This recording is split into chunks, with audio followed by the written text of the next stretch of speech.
വരുന്ന തെരഞ്ഞെടുപ്പുകളിൽ 20% നിന്ന് 30%ലേക്കുള്ള വോട്ട് വർധനവ എന്ന് ലക്ഷ്യമിട്ടുകൊണ്ട് രാജീവിന്റെ നേതൃത്വത്തിൽ അണിയറയിൽ പ്രവർത്തനം തുടങ്ങിക്കഴിഞ്ഞു. അത് ബി.ജെ.പി ഒരു വലിയ മാസ്റ്റർ പ്ലാനോടുകൂടിയാണ് ഇനി അങ്ങോട്ടുള്ള നീക്കം. കാരണം കഴിഞ്ഞ തെരഞ്ഞെടുപ്പുകളിലൊക്കെ ബി.ജെ.പി വോട്ട് വിഹിതം വർദ്ധിപ്പിച്ചുകൊണ്ടിരുന്നു. ബി.ജെ.പി ഒരിക്കലും താഴോട്ട് പോയിട്ടില്ല. ഏറ്റവും അവസാനം നമ്മൾ നോക്കിയാൽ വയനാട് നടന്ന ഉപതെരഞ്ഞെടുപ്പ്, അതിനോടൊപ്പം തന്നെ പാലക്കാട് നടന്ന ഉപതെരഞ്ഞെടുപ്പിൻ്റെ ഒപ്പം ചേലക്കരയിൽ കെ രാധാകൃഷ്ണൻ്റെ മണ്ഡലത്തിൽ അവിടെ ബി.ജെ.പി വോട്ട് വിഹിതം വർദ്ധിപ്പിച്ച് നല്ല രീതിയിൽ പയ്യെ തിന്നാ പനയും തിന്നാന്നുള്ള ആ ഒരു രീതിയാണ്. അതായത് ഞങ്ങൾ 20% നേരെ 90% ആക്കുമെന്നല്ല പറഞ്ഞത്, 20% ഞങ്ങൾ 30%ലേക്ക് വോട്ട് വർധനവ് നടത്തുമെന്നുള്ളൊരു ലക്ഷ്യത്തിലേക്കാണ്. ഈ ദേശീയ തലത്തിൽ തന്നെ ബി.ജെ.പി അങ്ങനെ ആയിരുന്നല്ലോ. ഈ ആദ്യം 1-2 സീറ്റുമായിട്ടല്ലേ പാർലമെൻറ്റിൽ എത്തിയത്. ഇന്നിപ്പോൾ പ്രതിപക്ഷം അതിലേക്ക് ചുരുങ്ങുകയാണ് ചെയ്യുന്നത്. ബി.ജെ.പി ലോകത്തെ ഏറ്റവും വലിയ പാർട്ടിയായി മാറുകയും ചെയ്തു കഴിഞ്ഞു. അപ്പോൾ ഓരോ സംസ്ഥാനത്തും വലിയ വിജയം ഉണ്ടായിക്കഴിയുമ്പോൾ മോദിയും അമിത്ഷായും പറയുന്ന കാര്യമുണ്ട്, ഇനി ദക്ഷിണേന്ത്യയിലേക്കാണ് എന്ന്. അതിനുവേണ്ടിയാണ് തമിഴ്നാട്ടിൽ അണ്ണാമലയെ ഇറക്കിയിരിക്കുന്നത്. തമിഴ്നാട്ടിൽ എനിക്ക് തോന്നുന്നു കേരളത്തിലെ പോലെ പെട്ടെന്ന് അങ്ങ് പിടിച്ചെടുക്കാൻ പറ്റത്തില്ല. അതിനൊരല്പസമയം കൂടി വേണ്ടി വരും. ഇപ്പോൾ അവിടെ പൊരിഞ്ഞ പോരാട്ടം നടക്കുന്ന സ്റ്റാലിനുമായിട്ടാണ്. കേരളത്തിൽ വരുമ്പോൾ ഇവിടെ ഇപ്പോൾ കോൺഗ്രസും നിൽക്കുന്നുണ്ട്. അവരെ തീർക്കണം. അതൊരു പ്രധാന അജണ്ടയാണ് ഈ ബി.ജെ.പിയുടെ. കോൺഗ്രസ് മുക്ത ഭാരതമാണ് അവർ ലക്ഷ്യമിടുന്നത്.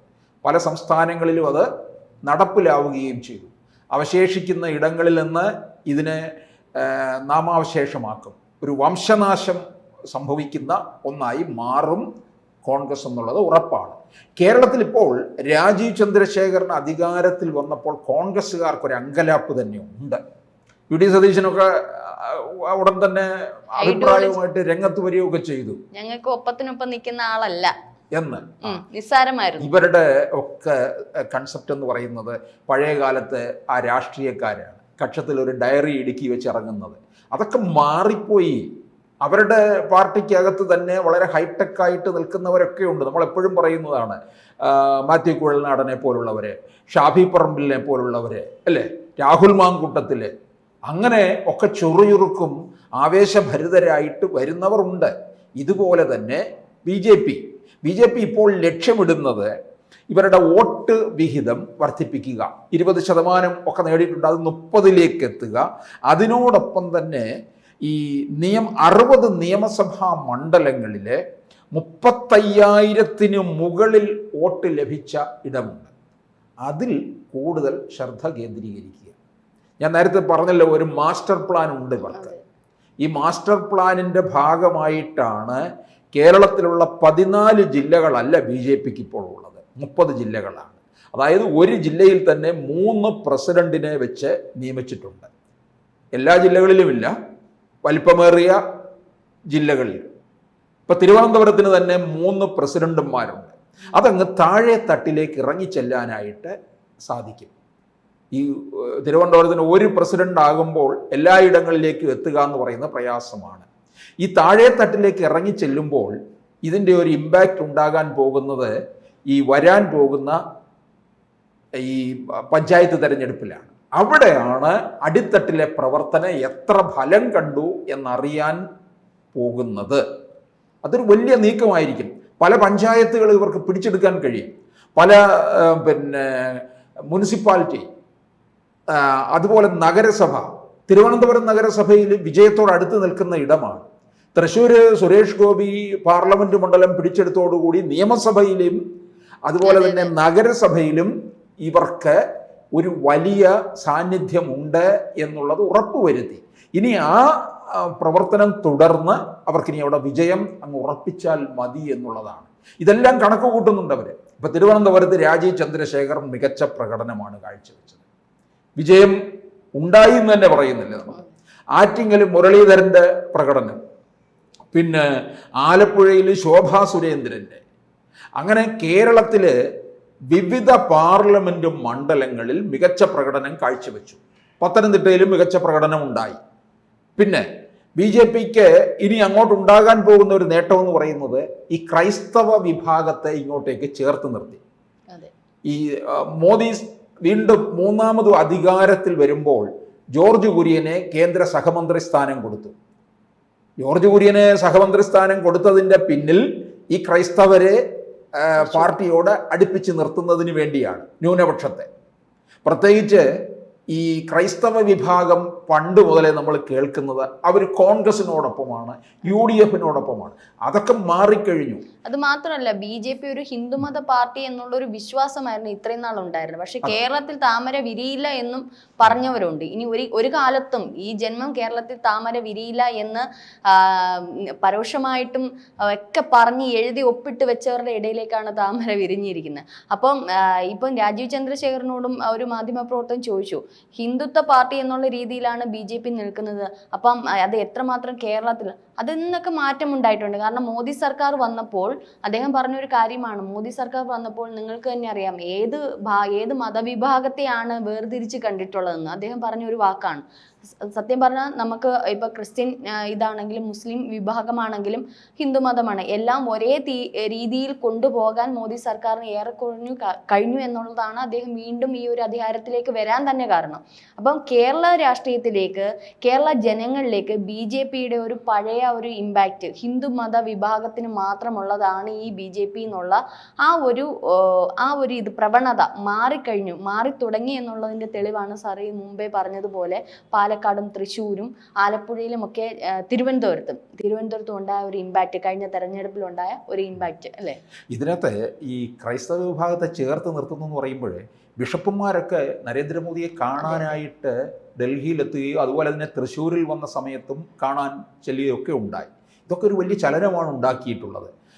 അതുപോലെ തന്നെ കഴിഞ്ഞ ക്രിസ്മസ് കാലത്ത് അവർക്കൊരു വിരുന്ന് സംഘടിപ്പിക്കുകയും ഒക്കെ ചെയ്തു. അപ്പോൾ ഇത് കൂടുതൽ അടുപ്പിക്കുകയാണ് ചെയ്തിട്ടുള്ളത്.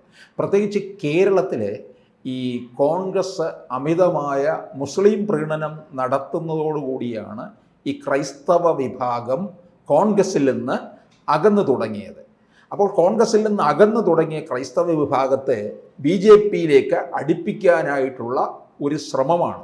അതിൻ്റെയൊക്കെ ഭാഗമായിട്ട് തന്നെയാണ് ജോർജ് കുര്യനെയും രംഗത്തിറക്കിയിരിക്കുന്നത്. അതുപോലെ തന്നെ AK ആന്റണിയുടെ മകൻ അനിൽ ആന്റണി, PC ജോർജ്, അൽഫോൺസ് കണ്ണന്താനം, ഇങ്ങനെയുള്ള ജേക്കബ് തോമസ് IPS, അപ്പോൾ ഇങ്ങനെയുള്ളവരെയൊക്കെ മുൻനിരയിലേക്ക് കൊണ്ടുവന്നു കഴിഞ്ഞാൽ അത് കൂടുതൽ ഫലവത്തായി മാറും. ഇനിയിപ്പോൾ അതായിരിക്കും ചെയ്യാൻ പോകുന്നത് രാജീവ് ചന്ദ്രശേഖർ.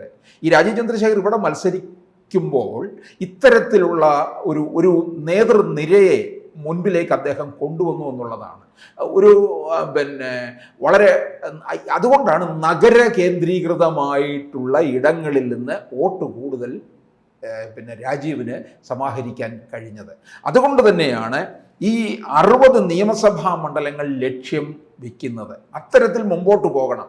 ഈ മോദി അമിത്ഷായും ഒക്കെ കൂടെ തീർച്ചപ്പെടുത്തി ഇങ്ങോട്ട് ഇറക്കിയതാണ് രാജീവിനെ. അല്ലാതെ ഈ ഇവിടുത്തെ ഒരു ഗ്രൂപ്പ് കളിയുടെ ഭാഗമായിട്ടൊന്നും ഉണ്ടായി വന്നതല്ല. രാജീവ് ചന്ദ്രശേഖർ തിരുവനന്തപുരത്ത് മത്സരിക്കുന്നത് ഏത് തരത്തിലാണ്? കേന്ദ്രത്തിൽ നിന്ന് തന്നെ ഇങ്ങോട്ട് ഇറക്കിയതാണ്.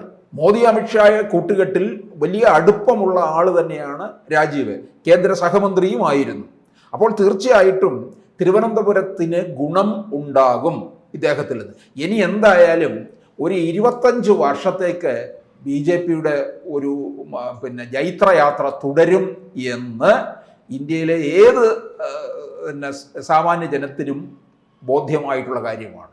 ആ ബോധ്യമായിട്ടുള്ള കാര്യത്തിൻ്റെ അടിസ്ഥാനത്തിൽ തിരുവനന്തപുരത്ത് രാജീവ് ചന്ദ്രശേഖർ വിജയിച്ചു കഴിഞ്ഞാൽ ആ നേട്ടം കിട്ടും എന്ന് മനസ്സിലാക്കിയത് കൊണ്ടാണ് അദ്ദേഹത്തിന് ഇത്രയും വോട്ട് നേടാനായിട്ട് കഴിഞ്ഞിട്ടുള്ളത്. പക്ഷെ രാജീവ് ചന്ദ്രശേഖർ ഇപ്പം ലക്ഷ്യം നമ്മൾ പറഞ്ഞു 20% നിന്ന് 30%ത്തിലേക്ക് BJP വോട്ട് വർധനവ് എന്നൊരു ലക്ഷ്യമാണെങ്കിലും ഈ ഒരു 30%ത്തിലേക്ക് എത്താൻ വലിയൊരു പ്ലാൻ, ഒരു മാസ്റ്റർ പ്ലാനിൻ്റെ തന്നെ ആവശ്യകതയുണ്ട്. കാരണം ഒരു 10% കൂട്ടുക എന്ന് പറയുന്ന, പ്രത്യേകിച്ച് കേരളത്തിൽ അത് നിസ്സാരമായിട്ടുള്ള കാര്യമല്ല. ഈ 30% എന്ന് പുറത്ത് പറയുന്നെങ്കിലും ചിലപ്പോൾ 50% അല്ലെങ്കിൽ 90% ആയിക്കൂടാ എന്നുള്ളതുമില്ല.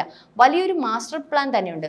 ഞാൻ ആദ്യം പറഞ്ഞതുപോലെ രാജീവിൻ്റെ ലക്ഷ്യം അത് ആ ലക്ഷ്യത്തിലേക്ക് സാധൂകരിക്കുമോ? രാജീവിൻ്റെ ലക്ഷ്യമെന്ന് പറയുന്നത് സംസ്ഥാനം BJPയുടെ കൈകളിലേക്ക് എത്തിക്കുക എന്നുള്ളതാണ്.